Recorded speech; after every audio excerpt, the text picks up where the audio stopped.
Every once in a while, Star Trek, especially 90s Trek, showed us some cracks in Roddenberry's vision of a united humanity spreading enlightened liberalism across the stars. One of those cracks, the Maquis, suggests a lot more cumulatively than any given episode featuring them plainly shows. It's a slow build story arc. In the fourth season of Star Trek The Next Generation, the episode The Wounded introduces the Cardassians, a militant and authoritarian state that fought a war with the Federation some years before. Chief O'Brien and Captain Picard are both veterans of that war. The peace treaty, framed as being quite recent, involves ceding several Federation planets along the border. It has been nearly a year since a peace treaty ended the long conflict between the Federation and Cardassia. This is the first we hear about it, and when a Cardassian ship attacks the Enterprise, it's brushed off as an annoyance, suggesting that this wasn't a conflict that threatened the survival of the Federation, but rather a regional bit of interstellar fisticuffs. However, Season 4 began with that incident at Wolf 359, where Starfleet got stomped by the Borg. Jean-Luc, I don't have to tell you, the Federation is not prepared for a new, sustained conflict. You must preserve the peace, no matter what the cost. They don't have enough ships to maintain prior levels of power projection. Something had to give. Calming the Cardis down frees up ships for bigger problems. But Captain Maxwell, O'Brien's CO during the war, is convinced that the Cardassians are violating the terms of the treaty by arming their colonists for raids against the Federation settlers, and goes rogue to catch them in the act. You must think I've gone mad. Thought had occurred. It seems there's a disconnect between what some in Starfleet see happening and what the Federation state says is happening. Maxwell was right. Those ships were not carrying scientific equipment, were they? This thread is built up over a few other episodes as well, most notably Journey's End, where the Enterprise is sent to relocate a colony of American Indians living on a planet being handed over to the Cardassians, and Ensign Rowe, getting into what bastards the Spoonheads were during the occupation of Bajor. While Trek has stories about Federation citizens resisting relocation prior to this thread, one of the most direct parallels being the Next Generation episode Ensigns of Command, the Maquis thread really starts to take shape in Deep Space Nine with the two-parter The Maquis. It opens with a shot of one of the generic alien ship models that turn up over and over throughout Trek. We first saw this one in Star Trek III, if I remember correctly. This time it has Cardassian markings.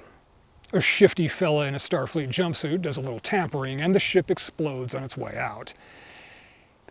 It's not very well leveraged terrorism. At first glance, the Maquis don't make a lot of sense. Yet if we think of them as displaced Federation citizens in the context of the society that Trek presents, there's a whole new layer to it. Because the Federation is stable, comfortable, smoothly governed by well-understood rules, and that's the environment that these people exist within. Even as frontier colonists, they still have abundant food, climate-controlled housing, soft beds and the like. They might see themselves as Daniel Boone, but the truth is they're glamping long-term. When they get left behind, they discover there's a lot they don't know. When the Maquis need to acquire weapons, they don't know how to go about it. So one of them asks Quark. Ferengi are shady, he'll know some gun runners, right? Meanwhile, an old friend of Commander Sisko, also the Starfleet's attaché to the Federation colonies in the new demilitarized zone, is there to help the investigation, consult, so the story can happen. Let's just hand-wave that this is a story about arms smugglers in a world with replicators for a moment, because the core of this story is a much more interesting thread to tug on. This isn't exactly seizure of land. The colonists aren't being forced to leave. I thought these colonists wanted to stay, that they refused to evacuate. The treaty gave away their territory to the Cardassians, territory that these people had invested their lives in. They can stay on these planets, but the sovereignty is being transferred. Like, say Arizona was ceded to Mexico or Alberta annexed by the United States. Maybe you'll be all right and maybe you won't, but you have been traded and left somewhere between spoils of war and an unwanted stepchild. The Cardassians intend to make life so unpleasant for Federation citizens that they'll leave. Exactly. And we never find out what the Cardassian colonists on the planet ceded to the Federation think about it. Are they equally opposed, forming a guerrilla movement to fight the Federation? That without any help from either one of us, they've managed to start their own little war out here. This leads into the obvious missed opportunity. The Maquis make more sense as a sometimes unwitting proxy of the Federation, balancing the short-term need to keep the border war with the Cardassians clamped down while Starfleet rebuilds, recognizing that the whole treaty is just to buy time, knowing full well that the Cardassians are going to violate it, giving the Federation a casus belli when the advantageous time arrives to renew hostilities. Starfleet Command isn't a bunch of naive do-gooders. Remember Captain Jellicoe? We're not on a research mission. Get it done in 2 days. Or Admiral Nechayev? Diplomacy is the art of the possible. Those colonies finding themselves on the wrong side of the border will have to be moved. These people are probably not the most fun to serve under, but they know what's going on. I wouldn't mind talking astropolitics over a bottle of scotch with either one of them. So there could have been a small-scale war happening between the Maquis and the Cardassian settler equivalent, each clandestinely supplied by their home governments and fighting to take favorable positions for when the war inevitably resumes. But that's the obvious route. I think the social side of it is a bit more interesting. A story playing with this idea that the settlers start without any real plan. They don't think it's a fair treaty, and they don't trust Cardassians. They're thinking in terms of morality and raw anger, not the practicalities of fighting a war. The Maquis start as almost a game, little raids here and there, but gradually that bubbly Federation veneer gets ablated away as the fighting escalates, until those people become more pragmatic, more devious, more tribal, more like us. Either of these approaches, if done more explicitly, would offset the big critiques of the Maquis storyline. But let's just hang these there as things that might be going on outside of our view. 90s era Trek overwhelmingly presents this image of the Federation being almost magically prosperous, driven by a humanitarian impulse and existing in a galaxy where almost every star system seems to have 1 or 2 temperate or subtropical planets where you can walk around on the surface in your jammies. Which implies that for these colonists left behind in the Cardassian zone, relocating would be inconvenient, but that's all. It's not the Trail of Tears or Gaza. They won't be starving refugees. They'll just go to some other temperate or subtropical M-class planet and replicate new stuff. Well, maybe. We know that not all Federation colony planets end up as a franchise of Paradise Earth. Most notably, there's Turkana 4, Tasha Yar's old hood. For whatever reason, the benign state collapsed and the population turned from noble Federation new men to violent assholes, and the Federation did nothing about it. But I don't think that's the issue with these colonists on the Cardassian border. Turkana 4 is the exception, both in terms of colony worlds and the entire body of lore from Next Gen forward. No, for them it's the principle of the thing. They put time and effort into making these worlds home. They don't think it's right that they should have to leave, and most importantly, they don't quite understand on a visceral level what fighting for them will entail. Unfortunately, the Federation has taught you your lessons all too well. You simply lack the commitment it takes to do what is necessary. They may be living on the frontier, but that's not where they're from. The frontier may not be the paradise running on magical abundance and smug righteousness that Earth has become, but the people settling the frontier are from that culture. A culture of comfort, of success, of people getting what they want. Those colonists are also more adventurous than average, or they wouldn't be out on the frontier. And given what was established in the prior episodes mentioned, it's safe to assume that many of them don't much care for the Cardis, which is understandable. Mix all that and you get the basis for a popular movement built on a common cause, with the equivalent of a moderate industrial base and a unifying mythos, but a highly romanticized self-image. We just received a general subspace transmission from somewhere in the demilitarized zone. A group there is taking credit for the kidnapping of Dukat. They're calling themselves the Maquis. No United Colonies or Federation Front. They name themselves after the French Resistance, because that's how they see themselves, through that mythologized account of World War II. Not the shit show that the actual French resistance was. They're the righteous ones fighting unmitigated evil, not orphaned colonists who have been offered every opportunity to live peacefully elsewhere in order to end a war. This isn't to say that they're just a bunch of stubborn, entitled punks from a wealthy culture that wanted to LARP as frontiersmen and revolutionaries. Their grievances are real. The Federation has failed in one of the core functions of government, perhaps the most important source of legitimacy: protecting its people from other versions of itself. They colonized these places under the banner of the Federation, which then gave away the land under their feet. Why should they trust the Federation when it offers to relocate them? It's a bad treaty. The Federation gave away too much. Ah, now we're getting to the heart of it. It's only partly about the land. There's the betrayal, the abuse of trust, the loss of legitimacy. And all of these elements are illustrated in the Deep Space Nine episode Defiant. Remember Thomas Riker? Yeah, Will's transporter brother. Don't talk to me about conservation of mass. The short of it is that he's become sympathetic to the Maquis and arrives at the wormhole Bucky's impersonating Commander Will Riker so that he can steal the Defiant, slip into Cardassian space cloaked, and expose a massive shipyard in violation of the treaty, based on the assumption that Starfleet Command doesn't know, and when they find out it will change things, rather than looking at it as the whole treaty being a cynical ploy to buy time. Gul Dukat and Sisko team up to go after him and prevent a war. The Cardassian military and the Obsidian Order, it's kind of their CIA equivalent, get into it because, surprise, they really are violating the treaty. You'll send no ships to the Arias system. You're here as an observer. You have no authority. That sector is under direct control of the Obsidian Order, and you will not enter it. Why? That matter's classified. Fucking spoonheads. And the conclusion reveals a lot about the Federation at that point. First, the obvious point. Sisko and Dukat hail the Defiant, offer them terms they've worked out that allow the crew to return to the Federation for trial, and only Riker goes to a Cardassian labor camp. All right. I would be willing to hand over Major Kira, the Maquis, and the ship, but not Riker. And Riker agrees in order to spare his crew. Take one for the team. I agree to your terms. You need to reverse course and surrender the Defiant to one of the ships that's been following you. But I have to wonder, what the hell did they think they were getting themselves into when they signed on to hijack a Federation warship and fly into a Cardassian shipyard?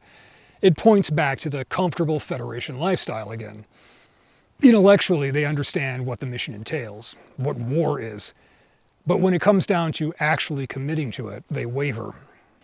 Riker gets talked down by a brief speech from Major Kira, a woman he barely knows. I know you want Tom Riker to go out in a blaze of glory that they talk about for the next 10 years. Don't drag them along with you. And his crew don't protest at all when their daring and principled mission turns into a dumb stunt and a prison sentence. Do it. But there's something else here that's extremely revealing about the state of the Federation and how it's not quite as principled as it likes to put on. Tom Riker takes action outside the chain of command, as did Captain Maxwell back in The Wounded, Sisko's old friend Cal Hudson in the two-parter The Maquis, Eddington a bit later. People in Starfleet know that it's a bad treaty, that the Federation betrayed its citizens, and that the Cardassians aren't even abiding by the terms. They aren't wide-eyed conspiracy theorists talking nonsense. It's all happening. But the political establishment of the Federation has a policy goal, a constructed narrative to support it, and woe to any who don't toe the line. And Sisko is aligned with that political class, not because he follows orders, but because he thinks like them. It's illustrated when he's negotiating terms with Dukat. I might be able to get him to do it on one condition. We both know that Cardassian sentences are determined well in advance of the trial. I'd like you to arrange a sentence other than death. Sisko bargains away Riker just as the Federation bargained away those colonies. Is it the wrong choice? Probably not, but the Federation doesn't present pragmatism as its core value. They talk about higher principles. Yet Sisko does what's politically expedient with very little hesitation. So let's jump ahead to Season 4 in the episode For the Cause. We open with Sisko and his girlfriend, the freighter captain Cassidy Yates. The next scene is a briefing by Lieutenant Commander Michael Eddington, in charge of security for a shipment of industrial replicators that the Maquis are expected to try to interdict. The scene concludes with Eddington and Security Chief Odo informing Sisko that they suspect Cassidy is a smuggler working for the Maquis. They want to put her under surveillance, which puts Sisko in an awkward position. He initially refuses. You'll have to show me some real evidence before I'll authorize what you're proposing. If she's really a Maquis, then she's no longer a Federation citizen. The answer is no. Oh, well, that's interesting. Revocation of citizenship for subversive political activity. But after a moment's reflection, Sisko finds a way to satisfy both the needs of security and his own sense of somewhat pliable principles. Gentlemen, there are times we have to search vessels docked at the station. If you can find a reason. He ends up sending Worf out in the Defiant to follow her, catching her in the act of meeting some terrorists. They set up a little sting for the next time. Mr. Eddington and I have discussed this at length, and we both feel that if the Zosa makes another rendezvous with a Maquis raider, we should seize both vessels and arrest everyone aboard. This episode is really a turning point in what the Maquis stand for. Because after all the intrigue and betrayal to nab those replicators, Eddington explains that it's not just about some border colonies and a bad treaty anymore. It runs so much deeper, to the heart of what the Federation is and how it sees itself. Open your eyes, Captain. Why is the Federation so obsessed with the Maquis? We've never harmed you. And yet we're constantly arrested and charged with terrorism. Starships chase us through the Badlands, and our supporters are harassed and ridiculed. Why? Because we've left the Federation, and that's the one thing you can't accept. You know, in some ways, you're even worse than the Borg. At least they tell you about their plans for assimilation. You're more insidious. You assimilate people, and they don't even know it. The break began when the Federation sold them on a promise, then revoked it along with the homes they built, yet continued to expect their loyalty and obedience.